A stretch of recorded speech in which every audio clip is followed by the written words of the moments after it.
코스피가 5,300선을 재돌파하며 장중 최고점을 경신했습니다.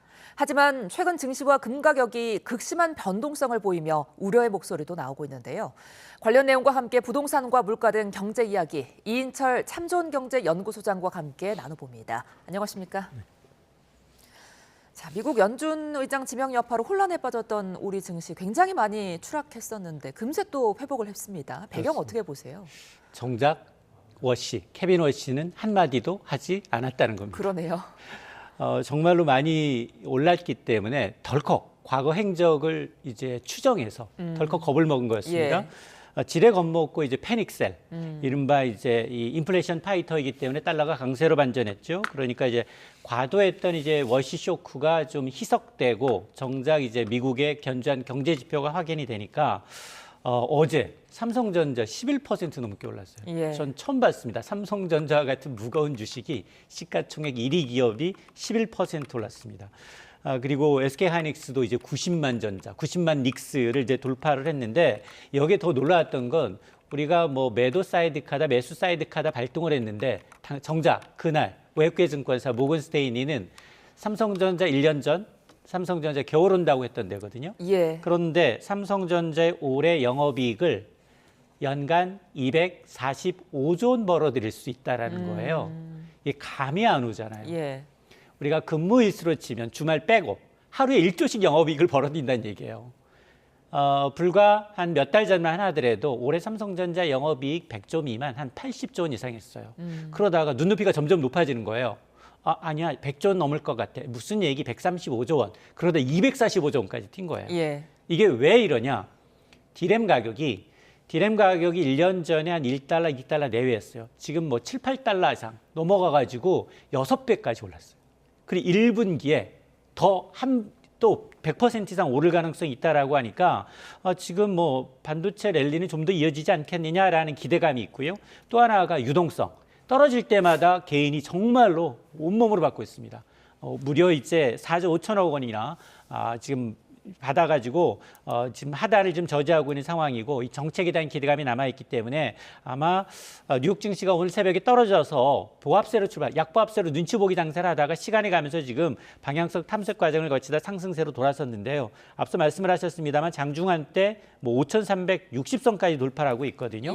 오늘도 여전히 보면 어제 한 수급이 좀 다릅니다. 어제는 개인이 매도를 했다면 오늘 외국인이 1조 3천억 원 매도하고 있지만 기관과 그리고 오늘 개인이 쌍끌이 매수를 하면서 반도체가 잠깐 쉬어가고 있는데 나머지 종목들이 좋아 보입니다. 자, 그런데 지금 최근 우리 주식시장이 변동성이 굉장히 큰 게 이렇게 쑥 올랐다가도 또 확 빠지기도 하고 이렇거든요. 이런 변동성을 가장 큰 요인은 뭐라고 보십니까? 일단은 이제 트럼프 리스크입니다. 트럼프 리스크가 가장 크고요. 미증시 변동성도 상당히 커요. 그동안은 사실 한국 증시 변동성 그다지 크지는 않았습니다. 그런데 최근 들어서 빅테크 기업들 반도체 비중이 워낙 높거든요. 미국도 마찬가지입니다. 필라델피아 반도체 업종 지수의 비중이 워낙 높다 보니까 미국 빅테크 기업들이 흔들리게 되면 우리 곧바로 대장주 1, 2위 삼성전자, SK하이닉스가 좀 움직일 수밖에 없는 상황인데요. 이 트럼프 리스크라는 게 언제 어떤 이슈로 터질지 모르거든요. 시한폭탄과 같습니다. 그래서 사실은 앞으로도 마찬가지입니다. 이 연방대법원의 상호관세 최종 판결이 나오고 난 다음에 트럼프가 어떻게 반응할 것이냐. 아마 품목별 관세로 대응할 것이다라는 예측이 나오고 있지만 그 예측이 빗나갈 수도 있거든요. 또 하나가 꺼진 불도 다시 보자입니다. 이 케빈 워시의 경우는 아직 아무 말도 하지 않았지만 상원 은행위원회 인준 과정이 있습니다. 그때 발언을 주목해야 합니다. 실제로 이 사람이 굉장히 매파 성향이 강하고 달러화의 강세를 이끌 사람인지, 왜냐 미국의 통화 정책이 바로 우리나라 한국의 통화 정책에 직간접적인 영향을 미칠 수밖에 없기 때문에 이런 변수들이 워낙 많다 보니까 우리가 이제 따라가는 건데요. 그럼에도 불구하고 우리가 지금 코스피 5,200, 300을 돌파하면서 국내 기업들의 어떤 독보적인 실적이 탄탄히 받쳐주다 보니까 미국발 충격은 오전에 잠깐 흡사하고 오후에는 또 반등하는 모습을 보여주고 있기 때문에 가장 중요한 건 우리 기업들의 이익이 훼손되지 않는 게 중요합니다. 예. 그런데 지금 우리 증시뿐만 아니라 대표적인 안전자산으로 꼽히는 금도 변동성이 상당합니다. 비트코인보다 지금 변동성이 높다고 하는데 왜 이렇게 된 겁니까? 이게 사실은 워시 쇼크에 따른 이 레버리지 청산이 좀 있었고요. 뭐 하루 만에 10% 넘게 이렇게 예. 급등락한 건 이례적이거든요. 예. 특히나 이제 미국과 중국의 상품 거래소들이 변동성이 이렇게 커지니까 증거금을 인상을 했어요. 상품 선물 거래할 때는 10% 정도의 이 증거금만 있으면 되는데 이 증거금을 더 올려라. 올리니까 추가 자금을 넣지 못한 투자자들이 오히려 강제 청산이 되다 보니까 금이 비트코인보다 변동성이 더 커지는 사례가 있고요.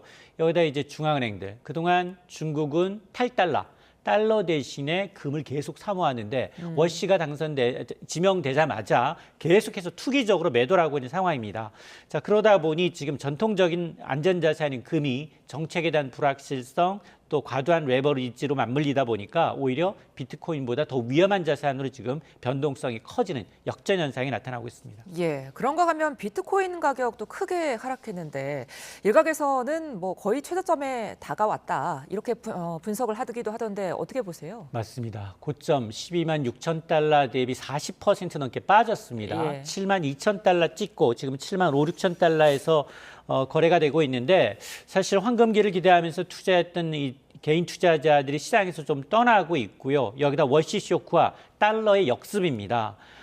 달러가 강세로 돌아서면 이렇게 지금 모든 자산, 주식 팔고 코인 팔고 뭐 금은 원자재 다 팔거든요. 예. 근데 유독 지금 이 비트코인 같은 경우에는 미증시에 주식처럼 현물 ETF가 상장돼 있거든요. 근데 이 자금도 지금 3개월 새 엄청나게 빠지고 있습니다. 무려 예. 8조 원이 빠지고 있고 지난 1월에만 16억 달러, 역대 세 번째 규모로 돈이 이탈하고 있습니다. 예. 그러다 보니 일각에서는 물론 7만 달러대가 이제 좀 지지선이다, 강력한 기술적 지지선이다 이야기하신 분이 있고 반대편에서는 무슨 얘기냐, 비트코인이 그래도 이제 이 추가적인 어차피 이제 달러는 이제 트럼프 행정부의 약달러 기조에서 약세를 가게 되면 지금이 오히려 저점 매수의 기회가 아니냐라는 시각도 있는 겁니다. 예.